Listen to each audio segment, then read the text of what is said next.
Hello, everyone. I'm Tom Wistrcill. I'm JT Wistrcill. Would like to welcome you to another edition of From the Couch. Been a while since we've been with you, but now we're rolling with so many sports options for From the Couch. And I'm glad we're doing the U.S. Open Golf Tournament. Oh, we're not doing that? No. Not a golf guy. Not U.S. Open Golf. Darn it. You are, though. This week, U.S. Open Golf. I'm excited about that. Anyway. But we're here to talk about the first weekend of NFL action. Great to have the NFL back. Didn't know if we'd get it. Yep, pretty excited. No fans in most of the stadiums. Yeah. But, and no preseason, which I thought showed a little bit. Definitely. Absolutely. You know, so missed calls by the officials, missed calls and plays by the players, coaches making mistakes. I'm not going to talk about the lack of timeouts usage by the Broncos coach last night. Oh, Vic Fangio. But nonetheless, we're going to talk NFL first here. No, I don't have that either. But the ball's on Vic Fangio to just be like, Gotskowski's missed every kick so far. I'll give him a 20-yarder. It's kind of stupid, but you got to respect the confidence he had. Like, no, he'll choke for sure. I love it. So anyway, let's talk about the NFL. We're going to move through things pretty quickly. We're going to do our top 5 takeaways, each of us, from the weekend. And we'll get into some discussion about those. So we're just going to bounce back and forth.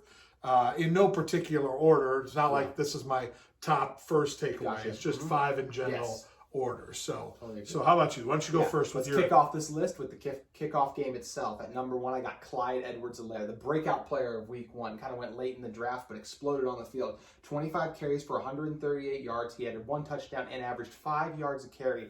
He wasn't a factor in the passing game, but he definitely will be. Was shifty all over the place. Ran a guy over even on one of the touchdowns, and I think he is the missing piece taking this Chief offense from great to all-time great. That's the confidence I have in Zelaire. Chiefs defense also showed out, and Watson desperately missed Hopkins in this game, but EdwardsHelaire was the big takeaway. Yep, he did a good job on my bench in fantasy.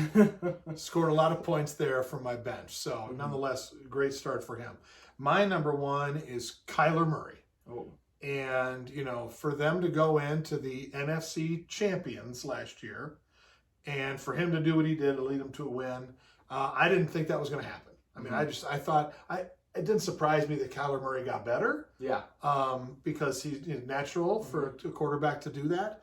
But for them to waltz into San Francisco, for him to throw for 230 and a touchdown, ran for 91 and a touchdown, and put the game away with the plays he made, I was really impressed with Kyler Murray.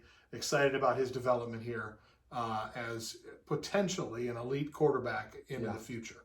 Yeah, he's so hard to track down, so hard. 49 strength is the pass rush, and they could never seem to get him down. Also, DeAndre Hopkins had a pretty good day with his new quarterback. It also helps, it helps Kyler Murray to have him there. So, all right, number 2, what do you got? From a new breakout player to an old guy who's making it look like he's breaking out all over again, and Aaron Rodgers and his number 2 in Davante Adams absolutely lit up my Minnesota Vikings. Rodgers himself was 32 for 44, 364 yards for 4 touchdown passes, was just dropping dimes all over the place. The throw he made to Davante Adams in the corner of the end zone, absolute bullet. Looking every bit of the MVP caliber player he was kind of before that Anthony Barr injury. Adams himself had a day with 156 yards, 2 touchdowns on 14 catches. So those guys looked unstoppable together. Arguably the best QB wide receiver duo in the National Football League. And for the Vikings, those young corners got to get better, and Danielle Hunter needs to get better because they desperately missed a pass rush and they could not cover. They don't have a corner who started over the age of 24, way too young, and I think they're in some trouble this year.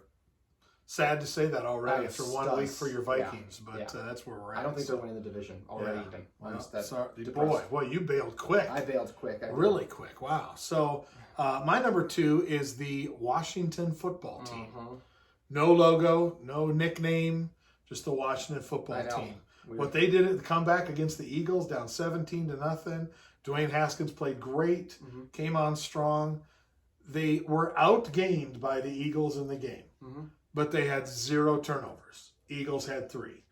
And I mean, again, this is another game that if I had to bet $100, I'd bet $100 10 times that the Washington football team wasn't going to win the game. But that's why they play the game. And so credit to them, credit to Haskins, and a good start for Ron Rivera there at the Washington football team. So we'll see what happens in the future, but for Sunday, they were quite a surprise. Yeah, Chase Young and that defensive line really got after Wentz for sure. At number 3, I've got Sean McVay and the Rams getting back to their ways, looking like that team that made it to the Super Bowl. They got back to what really works out for them. I thought the offensive line was much better. They were able to establish the run using 3 different running backs and getting Goff. And the play action pass is so important for Goff's game like that. He's a quarterback who needs rollouts and all that kind of stuff. Just buy him more time. Robert Woods and Cooper Kupp both had pretty good days, so it was good to see the Rams get back to normal. Aaron Donald was as dominant self as ever, and I was really impressed with the number of young guys on the Rams defense, because you pay 2 guys $20 million on that side of the ball, you're going to need young guys to step up, and I thought a lot of them did.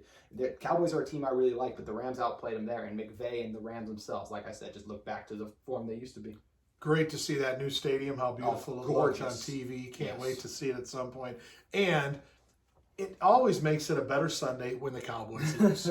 I mean, it's just a great all-around weekend if the Cowboys lose. So that was good. Really quick. Pass interference, absolutely the correct call in my opinion. I hate that whole controversy. He absolutely extended his arm and created separation from Ramsey. Gallup did. Absolutely the correct call. Cowboys fans, please stop crying. You lost the game for other reasons. Yes, and they lost. Cowboys lost again. Just a reminder there. So, my number 3, again in no particular order, was welcoming back my guy, Ben Roethlisberger. We already knew the Steelers were going to have an elite defense. Oh my gosh! And so they did. They came after them. Yeah, Saquon Barkley barely got the ball and was tackled most plays. The defense is so good. If the offense can score points, I love the stat I mentioned to you earlier tonight. They scored 26 points, and after Ben got hurt last year, if they would have scored 26 points in each game, they would have finished 13-1 and would have been the number 1 seed in the AFC. Instead, they barely scored any points after that. So Ben struggled a little bit in the first quarter, settled down, started to click a little bit. They were in complete control in the second half, and I can't wait for their games against the Ravens. I think those should be some of the best games of the year. Absolutely. And look forward to watching my Steelers. Yeah, and the Ravens absolutely smoked the Browns, embarrassed them. Speaking of embarrassing, how about the Seahawks offense and what they did to that Falcons defense? They hung up 38 points on those guys, and the Seahawks, Brian Schottenheimer, I might mess up his name, offensive coordinator. Schottenheimer, thank you.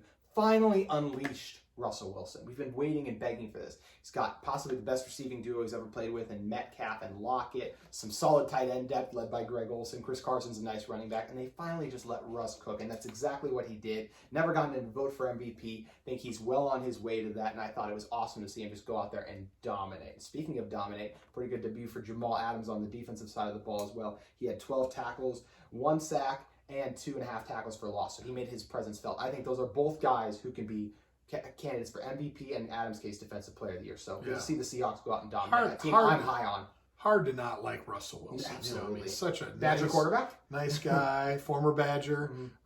Just, a great leader. Absolutely. And so hard not to cheer for him there. So I'm going to stay with another quarterback here, and I'm going to tell people to relax on Tom Brady's struggles. Yes. 1 game, first game, on the road. Yeah, you know what? He didn't look great. He didn't look awful either.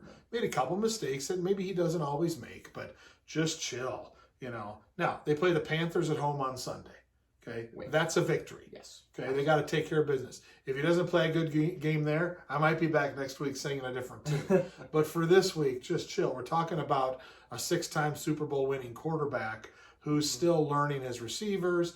Mike Evans was hurt. Was he going to play? Was he not? There, things weren't clicking, but it's a long season. Let's not bail on Tom Brady yet. Yeah. I almost feel like in some ways there's more concerns for the Saints with the injury to Michael Thomas. We don't know how long he's going to be out for. And Drew Brees, when they want to throw the ball deep, they bring in Taysom Hill a lot of the times. He really struggles to throw the deep ball right now. Age really showing out there. But my number 1 takeaway is another offense's concern. Oh, so you are going 5-1. You did go from. I kind of did personally, but it's also like they could go. I got you. Okay. Personally, this is my biggest. You got to set the ground rules before we do this. Yes, we. Poor production planning. Yeah, exactly. My biggest takeaway from the weekend, personally, I thought the 49ers offense is in some trouble. I think we're so hard to believe. I think we're so wrapped up in the offseason. We got so wrapped. Kyle Shanahan's the offensive play caller. Kyle Shanahan's the best offensive mind in the NFL. He's still very well maybe. Look at the talent around this roster. Really like the offensive line. That's about it. The running back room, sure, it's got some depth, but I'm not taking that over all these other top running backs in the NFL. They had the worst 3 starting receivers in the NFL right now. They just signed Mohamed Sanu. That might help. This weekend, they signed They had Kendrick Bourne, Trent Taylor, and Dante Pettis. None of those guys scare you whatsoever. I think Bourne's a solid number 3 receiver, but they miss Samuel and Ayuk. And it's just Jimmy Garoppolo doesn't get it done either on the offensive end. He was missing guys all over the place. So I think the 49ers offense is in a lot of trouble. Also, Jimmy G throwing that screen pass high is what ended up getting Kittle hurt. We don't know how long he's going to be out for even. So I'm really concerned about the 49ers offense. And I think the Super Bowl hangover is going to be real this year. Well, we'll see about that. Again, a little bit of an overreaction, a little bit. First game, no preseason games. So we'll wait till there. And so my last one is Cam Newton and the Patriots. You know, I mean, you know, it was going to be weird seeing Brady and a Buccaneers. You know, everybody knew that, but it was weird seeing Cam Newton leading the Patriots. Absolutely. But he brings a whole other dimension to the team that they haven't had in 20-some years, obviously. Yeah. You know, he ran for a touchdown. He's nimble in the pocket. He ran for 2. He's got a chip on his shoulder, right? He wants to prove people wrong. And he's in a perfect place to do that because their defense is still so good. So the defense will keep them in games, even they're going to ride the waves of what Cam's going to do. Yeah. And so it'll be fun to watch them the rest of the year. So we'll see what happens there. People crapping all over the Patriots receivers last year. I thought Julian Edelman looked damn good last week, too. People are forgetting about him. He's Super Bowl MVP. Only 2 years removed. So there you have it, our first week reactions. We'll be back next week with another edition of From the Couch Reactions, and we look forward to seeing you next time from the couch. We'll see you. Have a good one.